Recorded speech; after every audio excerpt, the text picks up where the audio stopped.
kapuso, unsa na bata ka open-minded pag-abot sa hisgutan ng vasectomy isip birth control?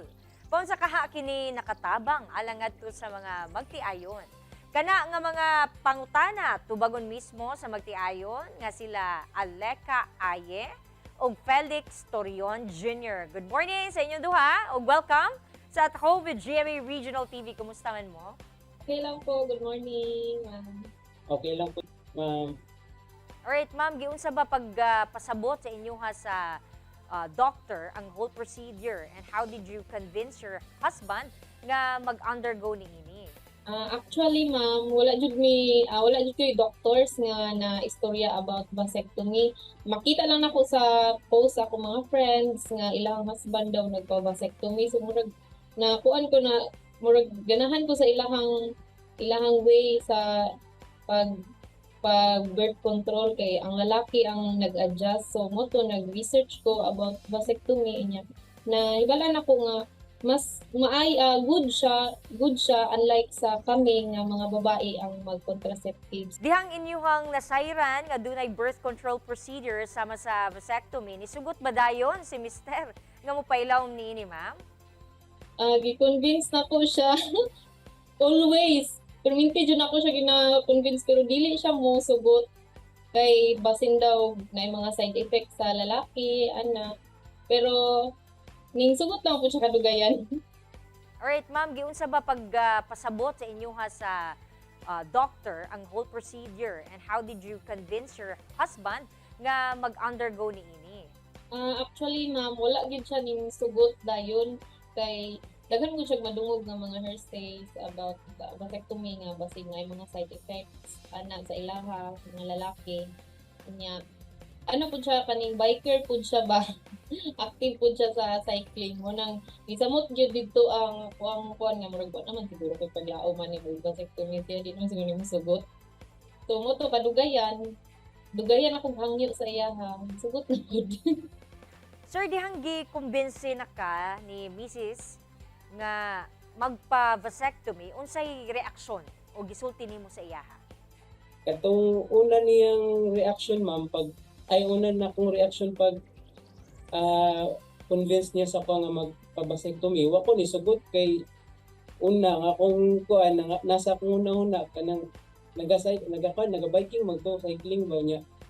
Gitanong ko na kung ano na akong operation dapat diri sa sa kining ubo sa penis. Kaya gitanong po na ako sa YouTube niya. Usually kung magbike baya kay dira uya ang part nga kanang affected inig maglingkod. So motong wa ko ni sugot niya una-una po nako basin kinahanglan og operation dugay ang recovery so dugay ko maka undang og biking. So moto pag una niyang kuan sa kuha, pag una niyang convince so adyo ko ni sugot. Pero katong November man to una ko niya gi-kuan November last year. Iya kong giingnan nga magpa-vasectomy.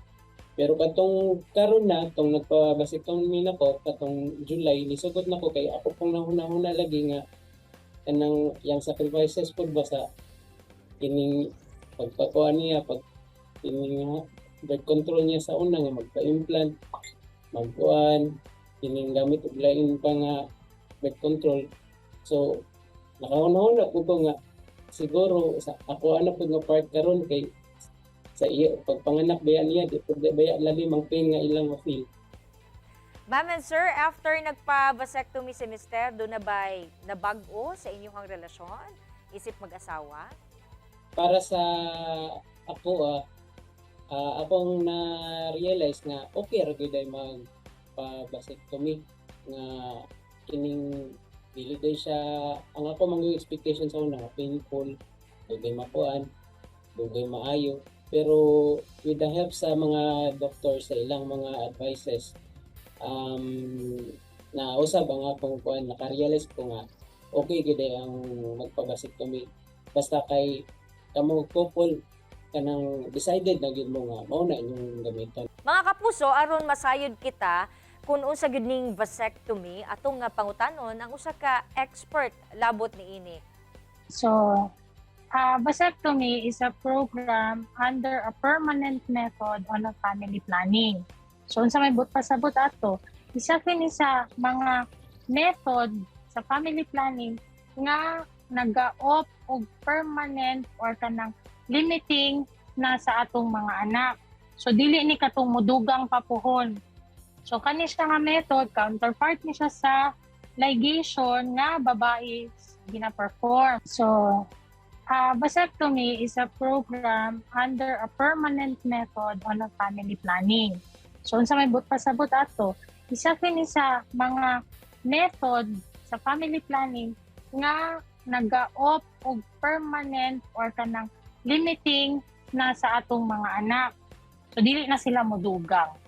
So it's a permanent method, tapos kani siya ginahimo without any blade. So mo na ang tawag sa iya no scalpel vasectomy.